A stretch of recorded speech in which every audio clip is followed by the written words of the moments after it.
Well, I'm just gonna start. I'm not gonna sit here. People come in, they come in. Uh, so tonight we're talking about breaking the stigma of mental health. Um, People don't realize that when you when you stigmatize something, it, you're making the situation worse. And with mental health, the same thing. You're making it worse. You're just making people not want to go for help. You make people feel isolated, you know, because they got that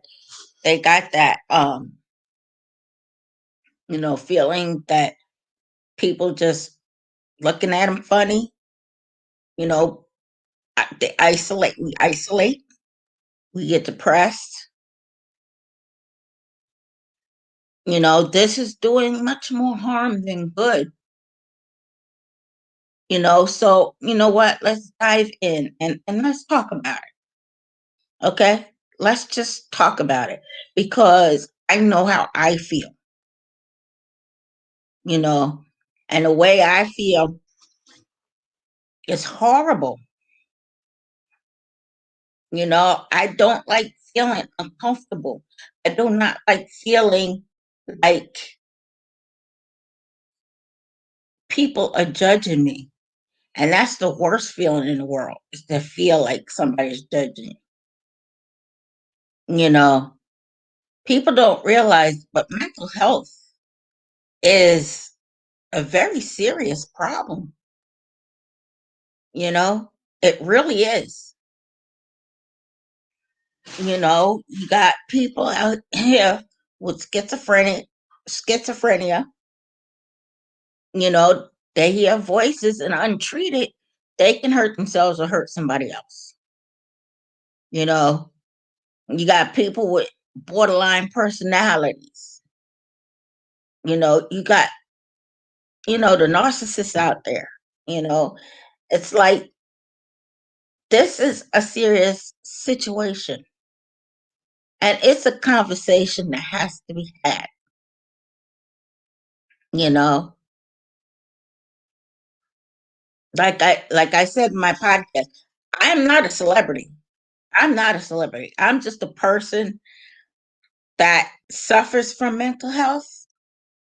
I'm just a person that knows what it feels like, you know, to have that judgment on me, because I'm different.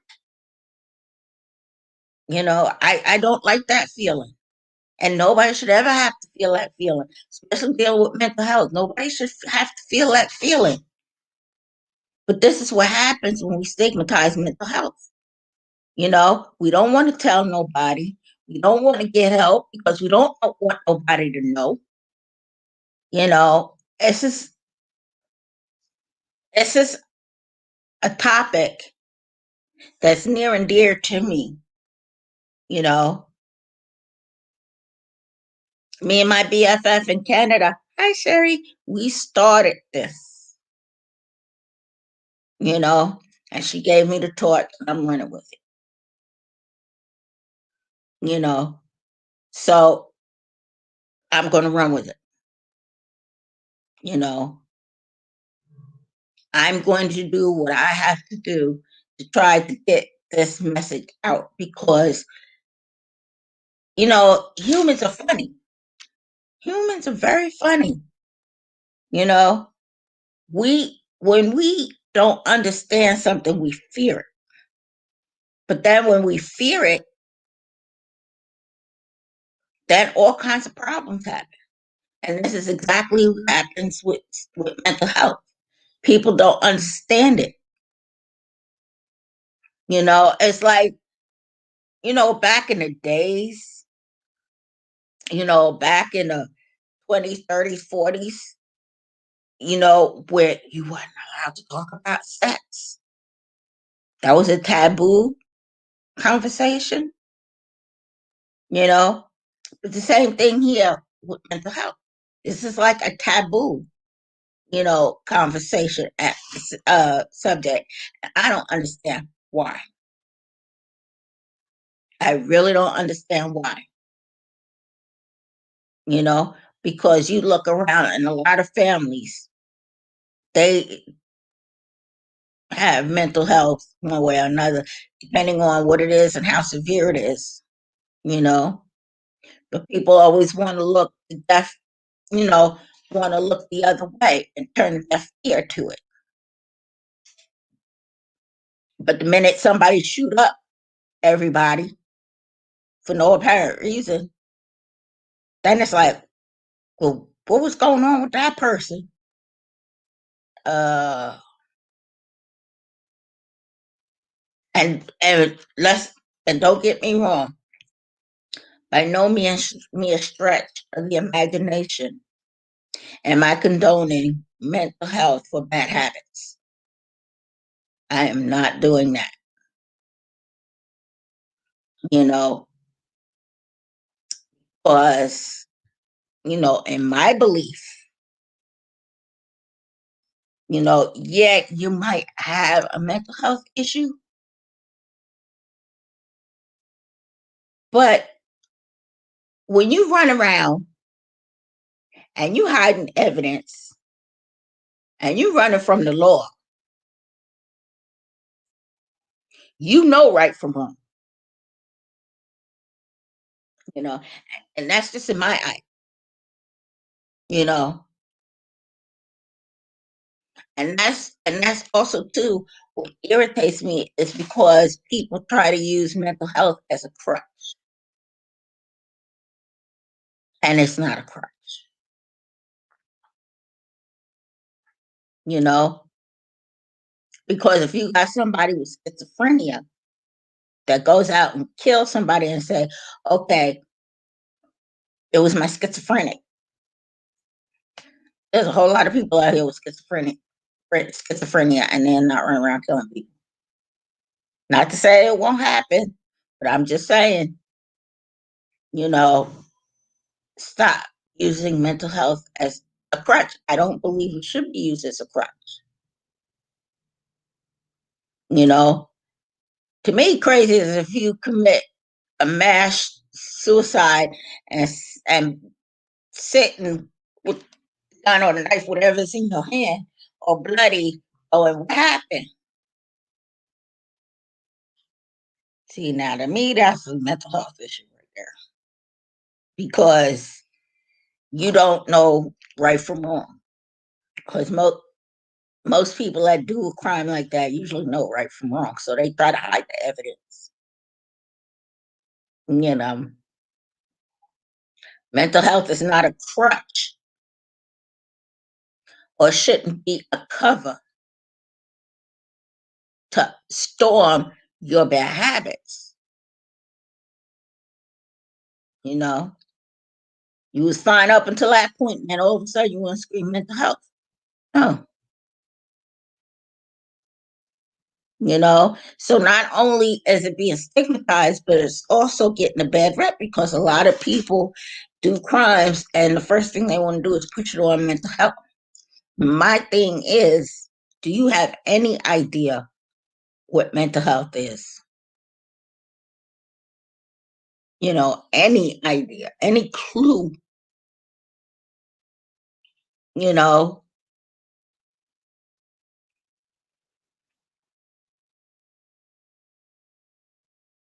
like even with, the football player Aaron Hernandez, you know, okay, that's a problem. Okay, that okay. Hey Brian, how you doing, man? You know, that's a problem, you know. But thing, throughout this whole thing, even his own attorney did not even think about CTE. You know, after all was said and done, and they looked at his X-rays on his brain, they said he had the worst case CTE they ever saw. CTE. Don't ask me. I know the E stands for encephalitis. Don't ask me what CT stands for. Um, but it's basically usually something you get if you're in that career field where you're taking a lot of shots in the head. Football. Football is number one for that. And it scrambles the brain. You know, you look at the hits and you look at the hits and the tackles that they take, how they flip over and fall on their neck and their head, you know. Yeah, yeah, you know. And even if you ask me, boxing,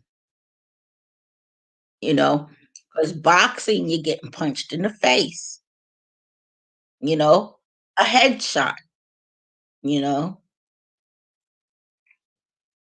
So, you know, I'm just sitting here talking, Brian, about, stigmatizing um, mental health and the effects that it has, on people, it's like that's a no-no. And like I said, sometimes we don't understand things, we fear it. Thank you. There you go. Chronic traumatic encephalitis. Yep, associated with repeated traumatic brain injury, including concussions, repeat blows to the head. That's what I ain't that what I just said? But yes, thank you, Brian. Chronic traumatic encephalopathy is a progressive and fatal brain disease associated with repeated traumatic brain injuries, including concussions and repeated blows to the head. Football, football, number one. Boxing would be right up there with it because you're getting punched in the face. That's a headshot. You know, anything that has to do with headshots that that causes TBI, traumatic brain injury, it is fatal. Because at the end of the Aaron Hernandez thing, he wound up taking his life. Nobody knew. They said he was not even acting like he was trying to commit suicide. And then just one day, you know, and nobody stopped to think, do an MRI on his brain. They didn't do that until after everything was said and done, and after this man then killed himself. Then you want to do an MRI. Why didn't you do an MRI while he was in court? You know? So, when you dealing with these guys, traumatic brain injuries, that's that's that's a whole different animal right there. You know. Yes, it scrambles your brain, you know. And I thought the whole situation with Aaron Hernandez was sad. And it didn't have to go down like that. Had anybody stopped to do a full physical on him, you might have picked that up. You know, it didn't have to end that way. Um, so Monday, Like I have my virtual groups because I'm still in therapy, until I feel I'm ready, I'm gonna stay right there. Um, Monday, I have my virtual group from 1 to 2:30, you know, and people that know me know that I have been raped and I have been sexually assaulted.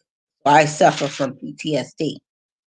So I usually don't go into details, you know, with the sexual assault that I had happened to me on active duty. But Monday I told my story in full detail, and I should have known something was. I should have known, but I didn't know because my anxiety level was up. Before I started to talk, I knew my anxiety level was very high, and once all was said and done, and the group was over, it had to have been like 5, 10 minutes after the group ended because that I had such a major pain in the right side of my chest, and I knew it wasn't a heart attack or a heart attack because it wasn't on the left side, it was on my right side, and it was pretty bad. It made me violently sick. I was throwing up, you know. So I had to stop everything. I shut everything off. I went upstairs and I got in bed and I stayed there the rest of the night. Even though it had went away, I still felt it. Even when I ate a little something, I can still feel it lingering. You know, when I woke up the next day, I felt fine. You know, but that's to say that because my anxiety level was so high, and just being stressed about it, having to talk about it in detail, you know, um, it really affected me. And this is why I tell people mental health can affect you physically, even if you're dealing with, you know, bipolar or PTSD, it affects you physically, you know, because I had to actually look it up what it was I was feeling in my chest. I knew it definitely wasn't a heart attack. I knew it wasn't stroke, but I had to find out exactly what the hell that was. And as I looked up on WebMD and then saw that pain could be brought on by tension and stress and anxiety. I was like, oh, that's what that was. Because my anxiety was high. I ain't even gonna front. My anxiety was high. So, you know, you can chime in anytime, Brian. Um, and it was scary for me because I knew what it wasn't, but then again I didn't know what it was, and it was scary, and I was just like, I was even afraid to go to sleep. Actually, I said, but no, I'm gonna go to sleep. And the next day I woke up and I felt fine. So um, when you're dealing with depression and like, okay, with me, PTSD. So let's get into that a little bit. PTSD. What is PTSD? Post traumatic stress disorder. Something that happens after if you um if you goes through something very traumatic, like a rape or war, because you'll hear it a lot of times affiliated with the veterans, especially ones that went over, the Persian Gulf War, Vietnam War, World War I, World War II. You'll hear it a lot from those guys.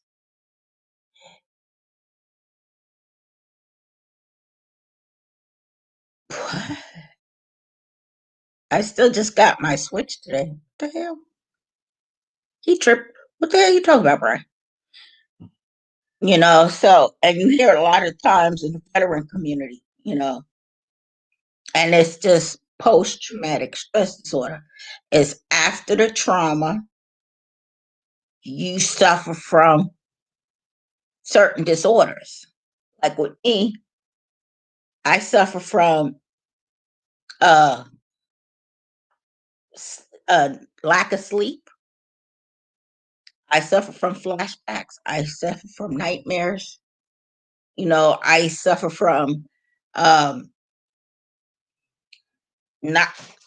I'm very careful about having people walk behind me. I will walk across the street in a minute. You know, and sometimes when I go out of my house, I get a little anxiety. I ain't even gonna lie. I do get a little anxiety when I leave the house to go to the store. Oh, okay. I was like, what are you talking about? Um, it's you know, it it's not a good thing. You know what I mean?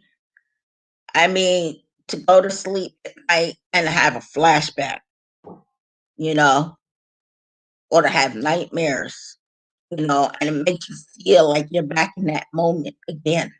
And it's almost kinds of take your breath away. It can be very overwhelming. Actually, it is very overwhelming. Because for me, it's overwhelming, to feel like I'm back in that situation, you know. Um, so that's what PTSD is. And a lot of people, believe it or not, suffer from some type of PTSD. It doesn't necessarily have to be rape. It doesn't necessarily mean you had to go to war. You could suffer PTSD from like domestic violence. You know, you can suffer PTSD from a lot of things. You know, people from 9/11, they still suffer from PTSD. You know, I'm just saying that because PTSD is from my standpoint happens to be pretty common in a lot of families. You know, you act like you're good, but if you sat down with a therapist and you trace back all the way to your childhood, you'll see there's some kind of PTSD there.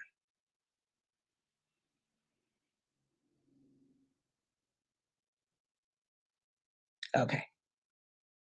The weather's nice, so people's got their dang motorcycles out now. So, and like I said before, you know, when I talked about your friends, you know, true friends are gonna ride or die with you till the end. They're gonna rock with you till the wheels fall off. You know, that's a true friend, you know, and you usually know those by what you go through in your life, you know. So if you tell your friend you suffer from bipolar, and this could be a person that you've known for years, you know, and you just knew they were your ride or die. You just knew that this person was going to rock with you, you know, till the very end. The minute you tell her you got some type of mental health issue, see how many friends you still have standing. That's how you can tell who your true friends are. Because your true friends are still gonna be there regardless of what you said. That person that you knew for 20 plus years that you thought was your ride or die that would rock with you till the wheels fall off, they the first one to leave. And as bad as I know that would probably hurt, because you thought this person was your ride or die, they got your back, you know, they really didn't have your back because they left the minute that you said you had some type of mental health issue, you know. And like I said, I'm in therapy. I've been in therapy for years. You know what I'm saying? But in and out for years. So, and this is where I'm going to be because there is something I do want to touch on too tonight while I'm talking about mental health issues, and that's drug issues. Drug issues and mental health issues go hand in hand. They go hand in hand, you know, because what you got. See, when I went to school for alcohol and substance abuse counseling, there's two types. You got the MICA and you got the CAMI. The MICA is the mental health, is the mental illness, chemical abuse, and the CAMI is the chemical abuse, mental illness. Now I'm getting ready to break it down for you what exactly that means. That means MICA, like MICA, mental illness, chemical abuse, means that you had a mental illness and the drugs came in to kind of curtail the symptoms of that mental illness. So in that case, the mental illness comes first and then the drug abuse. Like in my case, my mental illness came first and then the drug abuse. Tammy is when the chemical abuse comes first, which means depending on what kind of drug you use and how frequent you use it, you can spur on mental illness just by chemical abuse. So in that case, chemical abuse comes first. So you got the mental illness that's spurred on by chemical use, substance abuse. You know, I want to say like any hallucinogen, you're opening yourself up to a mental illness. PCP, angel dust. Wait, PCP angel dust? I believe it is. Um, but these are hallucinogens, and that can definitely spur your mental illness. And it's like if you ever watched the movie Friday, I mean, with Ice Cube and Chris Tucker, we all laughed. It was funny, it was a good movie. But there's a part in there with Chris Tucker, why he kept doing this. Him and his old boys, he hanging out where he thought he was smoking the joint, where he didn't know that the joint was laced with PCP and ain't been right since. You know, drug abuse and mental health, it does go hand in hand. It goes hand in hand. I'm living proof because I used to run with sniffing cocaine. I mean, I did crack cocaine, but I didn't stick with that because that wasn't my cup of tea. You know, sniffing cocaine was more my cup of tea. You know, I tried meth once or twice. I didn't like that at all. You know, I never got into heroin. Knock on wood, I never got into heroin. Um, my drug of choice was sniffing cocaine. You know, it's a stimulant. And so I know that mental health issues and drug abuse goes hand in hand. But see, the problem with that, like in my case, see, with everything that went down with me, you know, with the rape and the sexual abuse, you know, I tried to push it away and tried to push it down and didn't even want to um, acknowledge it. You know, I really didn't want to acknowledge it. So I just, because I had to keep moving. I didn't have time to stop. I didn't. When my mom died October 31st, 88. The first week in November in 88, I was raped. Then I go into the military in July of 89, and I was sexually assaulted on active duty October 89. You know, so all of this is going boom, boom, boom. I really didn't have time to stop and to grieve. I had to take it all in one shot, and I just could not. So I did not. But the problem with that is because I did not. And, you know, using drugs, I had a mental breakdown. I was sniffing cocaine one night and I just had a mental break. I was having this crying fit. I, I just couldn't stop. You know, I ended up in a Bronx, VA in the psych ward, you know, and that started my process of recovery.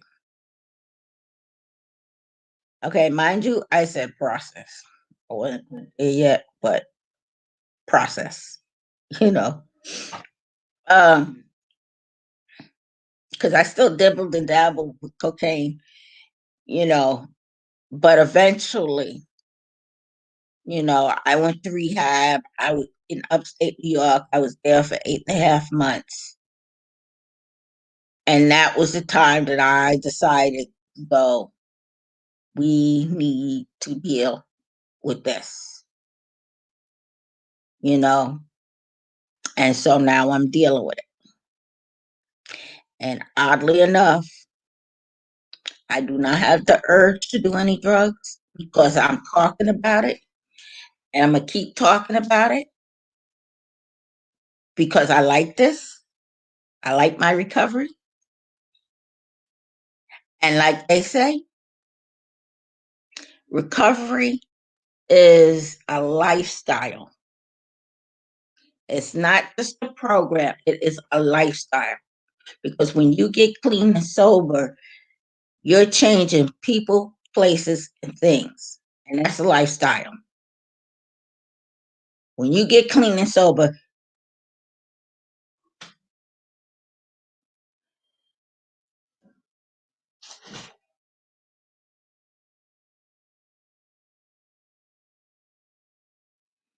um, talk to your doctor. See if they can change it. You know, that's the only thing you really can do is see if they can change your meds. Tell them it's not working.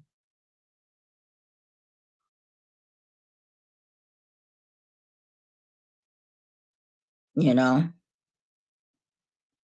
know, you tell them that they're supposed to change your medication if you tell them it doesn't work. So the only thing I can say is talk to your doctor and see if they can change it.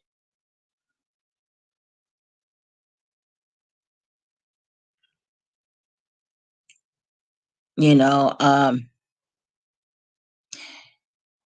so you know, drugs and go. I like this. Like I said, recovery is a lifestyle. People, places, thing. When you get clean and sober, you can't go run around with Flacco over there. You know, the same person that you ran with before you went in. You can't go back to your old stomping grounds. You know, you can't live in your old stomping grounds either. You can't do things that you used to do when you were running. It's a lifestyle. Once you get clean and sober, everything changes. I got clean and sober. The first thing I did was clean out my phone. And anybody connected with me with with my running days, they were deleted. They were removed. I mean, eventually I changed my number. But at that point in time, I just removed them out of my phone. And then when I was able to, I just got a whole new phone number. And I do not look back. I can't look back. I'm working on myself. I have not been in a relationship with any man since 2015, 2014, 2015. It's been a few years since I've even laid up with a man, you know. And you know what? I'm good with that because you know what? I'm working on me. I mean, eventually I want to have a nice, loving relationship. But until I get myself together, I'm going to have to put that on the back burner, you know? I don't necessarily have to have, um, I'm good with being by myself. And a lot of times people are not, a lot of times people are not, you know, but I'm good with it. Yeah, I'm good with it, you know. I like the peace and quiet, drama free. The only drama I get is the kind of drama I give my damn self. And I have to be like, you really need to cut that out, self. And self said, make me. I'm like, really? You know? I just, I'm going to be talking about a lot with mental health. You know, because my whole point is to really bring this to the forefront. I know some celebrities are talking about it. Actually, I've only seen two celebrities talk about it, really. Demi Lovato and Michael Phelps. I really, really haven't seen a whole lot of celebrities talking about mental health. But I'm not a celebrity. I'm just me. I'm just a human being, trying to push a conversation narrative when it comes to mental health. You know, people be like, well, don't you think you kind of infringing on other people's, you know, stuff? No, no, I'm not. Because what if one day you in a grocery store and some man come up in there shooting because he has some type of mental health issue? No, this is a conversation that needs to be had, and I'm going to have it. Whether I got one people, I got 5 million people, I don't care. I'm going to continue to talk about it. I'm working on my website. I'm doing my cups, my mugs, and my shirts so that I can put it up on my website. Because I want to push this narrative. You know, and the funny thing about this is that you celebrities, Y'all got the platform and you're not using it. I've only seen two people, eh, two people, two celebrities speak out about mental health issues. And I think Demi Lovato put out a 3-part documentary,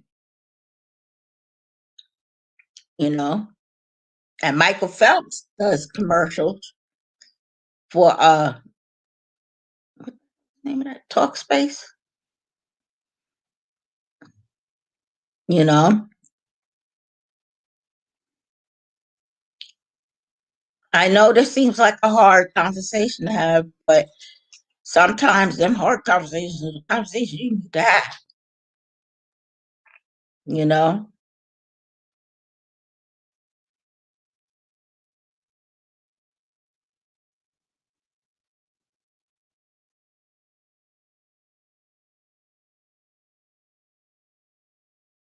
Yeah, it'll be okay, Brian. You know, it's hard. I know it is hard, but it's like once you get used to, being alone. Okay, first of all, let's break this down. Being alone don't mean you're lonely. Because I'm alone all the time and I'm not lonely, because I got you to talk to, I got Sherry to talk to, I got my other friends to talk to, I do my diamond painting. I'm not lonely. Alone, yes. Lonely, no. But I choose to be alone for right now, you know? And I'm okay with that, you know? And this is the thing, you know, because you got, like I said, you got the celebrities out there that have the platform to talk about this type of stuff, and you're not doing it. You rather talk about no meaningless crap. Like, look where I got my shoes. Or look how much money I got for that. Look at my cars. Look at my houses. You know, what about let's talk about mental health. Let's talk about something that really matters. Let's talk about something so that you may be able to help somebody else, which is one of the main reasons why I'm doing it is because if I can help one person by talking about it, you know, then my job is done, but not really. I'm just getting warmed up because I got some ideas, that I'm not ready to talk about right now, but I got some ideas, that I want to do with this, you know, which means I'm going to be having to bust my butt to make it happen. And I'm good with that too, because this is something that's near and dear to my heart because I suffer from it. And I do not like the uncomfortability that I get or the side eyes that I get when I tell people, yeah, I suffer from mental health issues. I don't like that uncomfortable feeling, you know? So I'm like, hey, you know, we're going to have this conversation, and I'm going to talk about myself, talk about what I know, you know, but no two walks are going to be the same. No two walks are ever going to be the same, you know.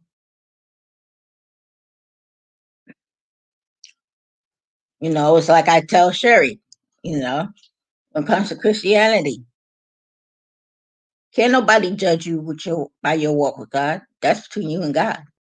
Ain't nobody got no say so in that. Well, same thing with this. the way I get to the finish line is the way I get to the finish line. How you get to the finish line, you know, but I got to take care of myself, you know, and doing these videos and doing my podcast and and all of this stuff that I'm trying to do, believe it or not, is really helping me as well.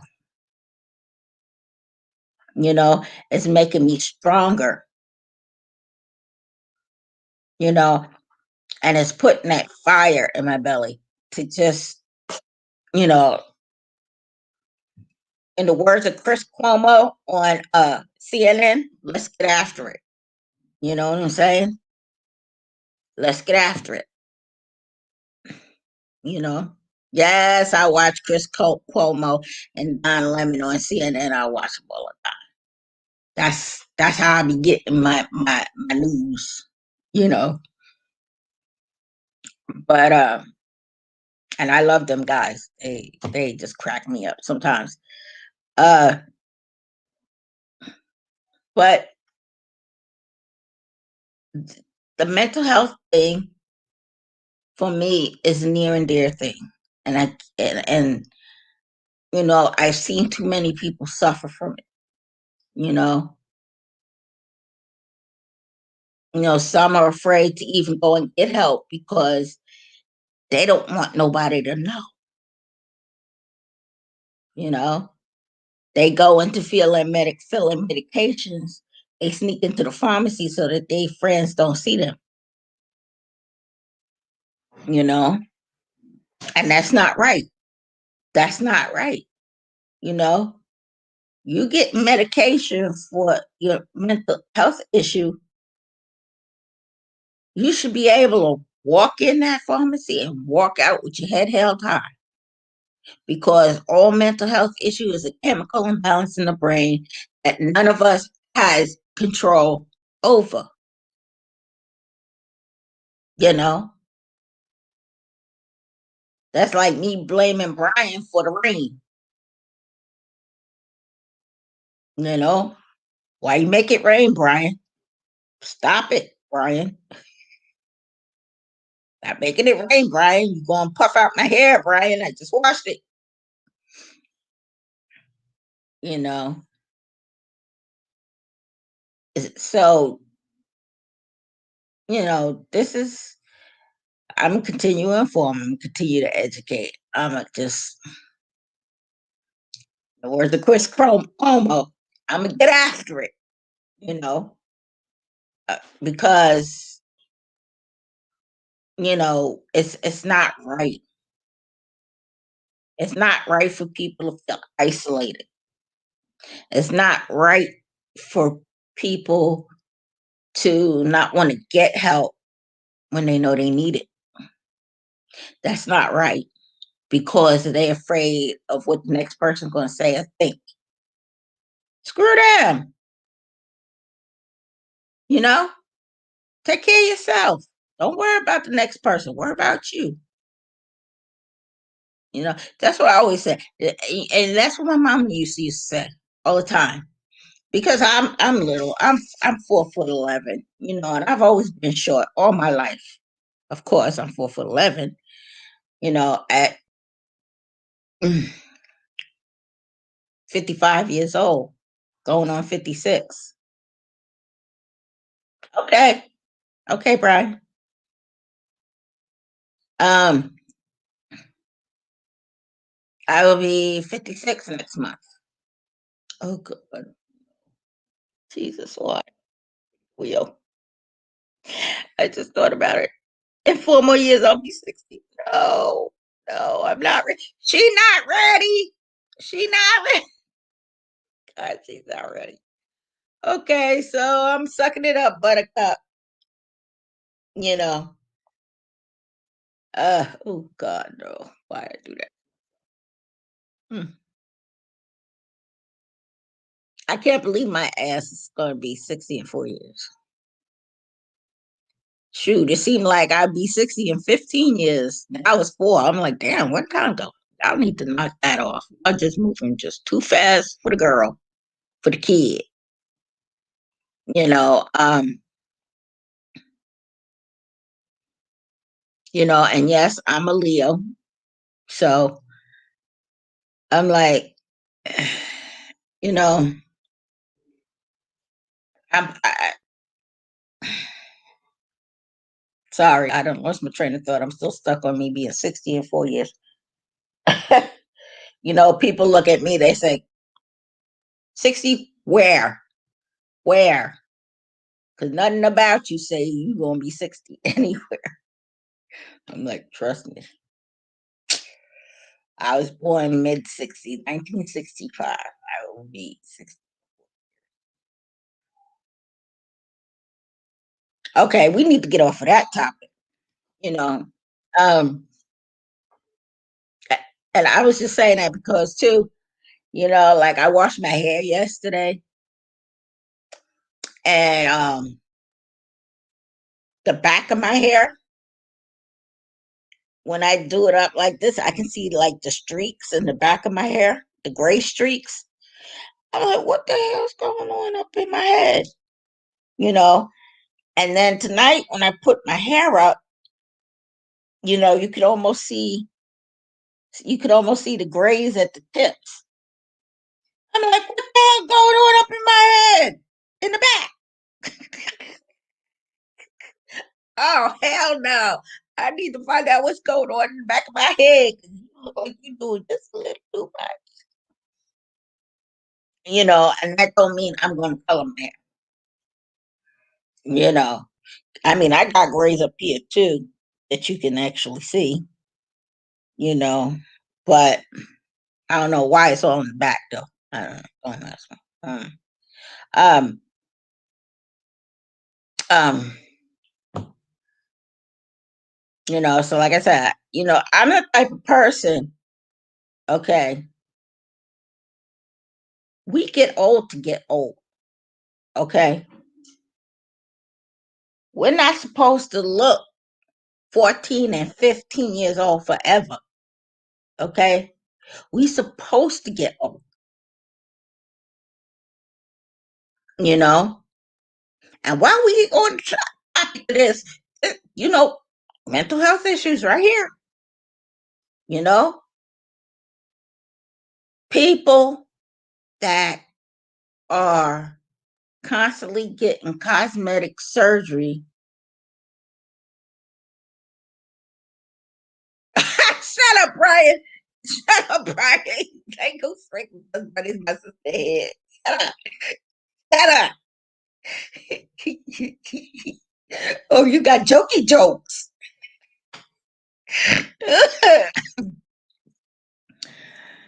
So, yeah. Oh, sprinkle dust bunnies, my sister head. Like, I don't know. So, anyway, mental health also with cosmetic surgery. You know, I've seen some of the most beautiful people destroy themselves behind cosmetic surgery. Hell, there's one in here. I'm not going to say no names, but there's one here in New York.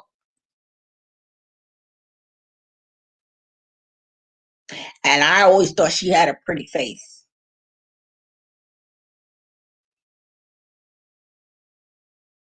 She botched it up with the surgery. I'm like, what the hell? What the hell? I be suing a doctor. The hell? You know, I think that comes from not only just mental health issues, but also with low self-esteem issues. Okay. A lot of women say, "Oh, I'm doing this for myself." No, you're not. You're doing it to keep that man who's got his eye on the younger version of you, is what you're doing. And let me tell you, if he wants to leave, he's going to leave regardless of what you do to yourself.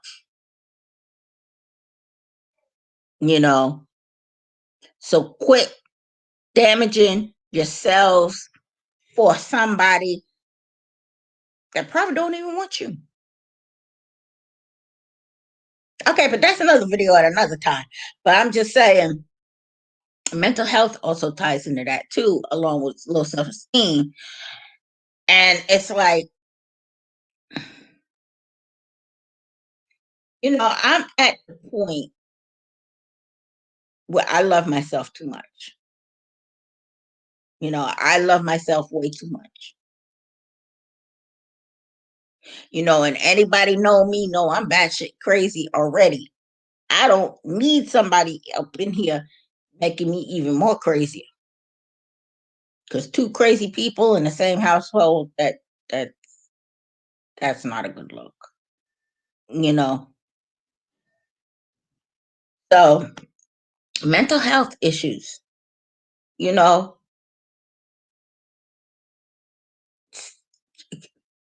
take care of yourself. Love yourself. You know, stop putting your faith and trust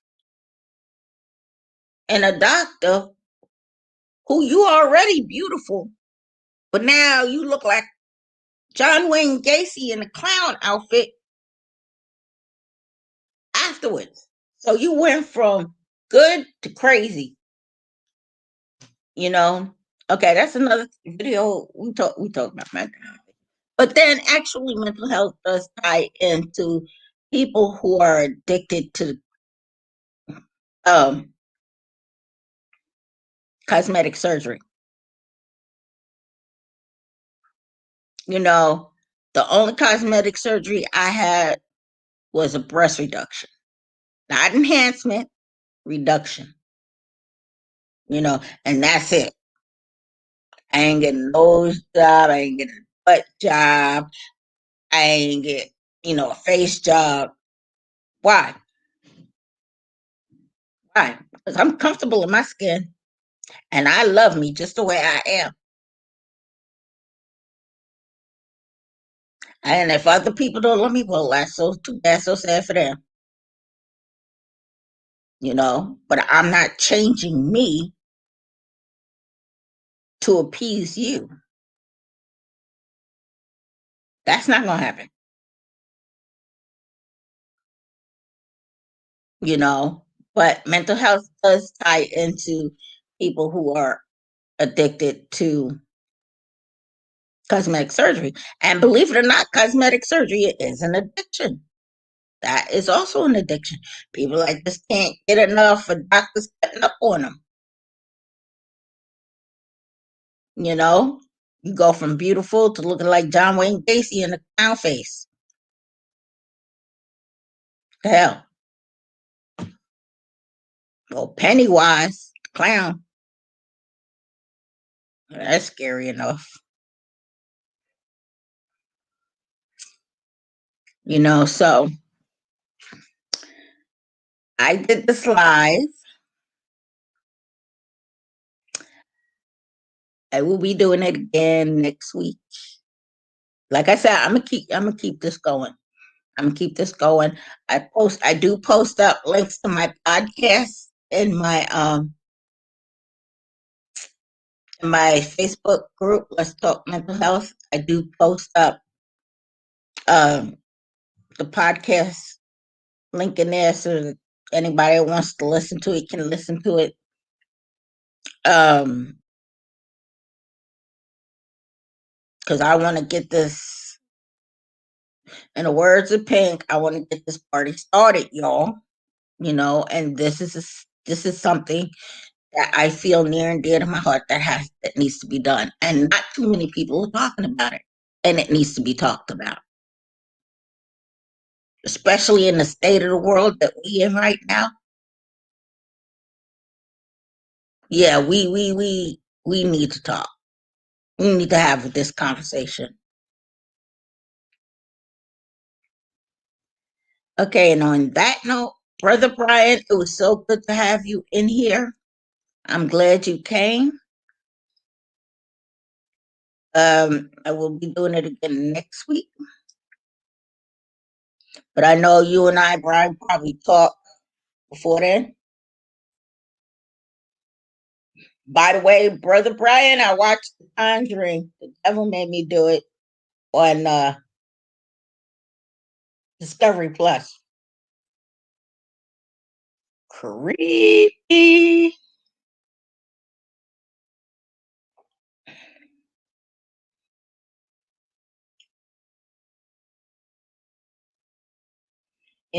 So right now I'm going to say good night. Night, Brother Brian.